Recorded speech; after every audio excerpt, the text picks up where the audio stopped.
Bonjour à tous et bienvenue pour cette nouvelle vidéo qui va traiter de Margot Motin, qui est une auteure de romans graphistes que vous devez sûrement connaître, et si vous ne la connaissez pas, c'est l'occasion aujourd'hui.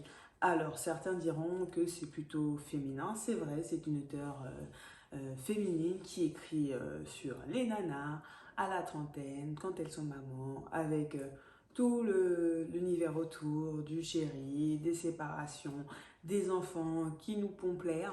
Donc oui, c'est assez féminin, mais je trouve que vu qu'elle parle de la femme hétérosexuelle avec un homme, ça peut aussi intéresser les garçons de voir leur place dans le couple, s'ils arrivent à s'identifier, parce que ce qui est bien avec Margot Motin, c'est qu'elle est un peu sans tabou, elle est assez rigolote, elle se livre, elle a beaucoup d'autodérision, donc on peut s'identifier à elle.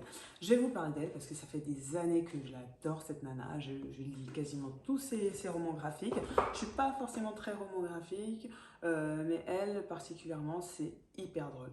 Le premier qu'elle a écrit est issu en fait d'un blog qu'elle avait où elle mettait toutes ses superbes dessins qu'elle faisait, où elle se mettait en scène.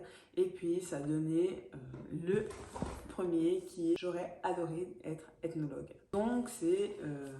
alors, il n'y a pas vraiment de narration, on n'est pas obligé de lire ça d'une certaine manière, vraiment pas, c'est assez libre, c'est assez cocasse, drôle et super bien dessiné. C'est l'histoire d'une trentenaire, donc qui est Margot, hein, qui est mariée, qui est fan de mode, qui a une petite fille et qui est freelance. C'est la maman trentenaire de notre époque qui est workaholic, qui est des fois une grosse feignasse. On retrouve un peu d'humour coquin, l'humour potache. C'est vraiment super sympa. Je vais vous montrer un petit peu. Donc là, c'est quand elle s'entraîne à marcher avec des talons. Donc elle a mis Rocky Balboa. Donc c'est la galère parce qu'elle adore les chaussures, les talons. Mais les talons, quand on est nana, vous savez très bien, ça fait super mal aux pieds en vrai. En vrai. Donc là, c'est son chéri qui lui dit, mais dans tout, voilà, elle s'habille super bien. Elle dit, tu vas sortir comme ça. Et là, elle s'habille en mode schlag. Tu vas sortir comme ça. Bah, tu veux quoi en fait? On s'habille bien. Enfin voilà, le côté un peu jamais content. Et puis j'aime beaucoup, voilà, comment elle se met en scène parce que dans sa tête, elles sont plusieurs. Est-ce qu'il y a plein de nanas et plein de mecs? Je pense on est plusieurs dans notre tête. Donc là, voilà, elles sont Pocahontas, elles sont Catwoman. Franchement, c'est hyper drôle. Vous lirez ça, vous êtes obligé de rire que vous soyez un mec ou une nana. Celui qu'elle a écrit ensuite, c'est la théorie de la contorsion. C'est un condensé de sa vie de glandeuse concrètement. Elle est fainéante, elle est enfantine et elle l'assume. Ou des fois non, elle l'assume pas trop. Elle est aussi une mère à temps plein, organisée, obligée de s'organiser. On est obligé de renvoyer une certaine image à la société. Donc voilà, c'est très prenant de vouloir donner une putain d'image. Donc on retrouve encore son amour des chaussures. Voilà, elle court et on dit mais quoi, elle va où? C'est pour les pompes concrètement. On a l'impression que c'est une pub Just Fab. On a voilà, la copine qui est enceinte, donc on parle un peu de grossesse, qui est une période assez particulière, particulièrement chiante. Et là, c'est voilà, avec les gosses, elle gère grave, avec sa clope, sa bouteille de vin. Bah, je sais pas si elle gère, pas tant que ça, mais bon, qu'est-ce qu'on peut y faire? On va pas les attacher, les gosses. Donc voilà, ça c'est cocasse quand on est maman, jeune maman, trentenaire, ou même la vingtaine, on arrive à s'identifier concrètement à tout ce qu'elle fait parce que c'est la parisienne, c'est la nana d'aujourd'hui.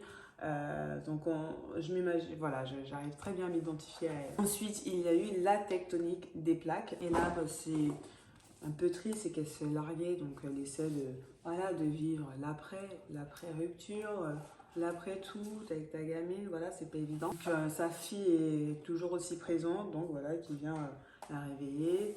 Elle est des fois de mauvaise foi avec sa fille, elle dit des choses déplacées, et hop, le son est coupe, donc c'est assez cocasse, vous voyez, enfin voilà, ça se lit assez rapidement, ça se lit en une soirée, clairement. Et ça met un peu du baume au cœur parce que des fois on se dit on est seul à être comme ci, comme ça, et finalement quand on lit Margot Motin, on se rend compte que ben non, on est toutes un peu pareilles.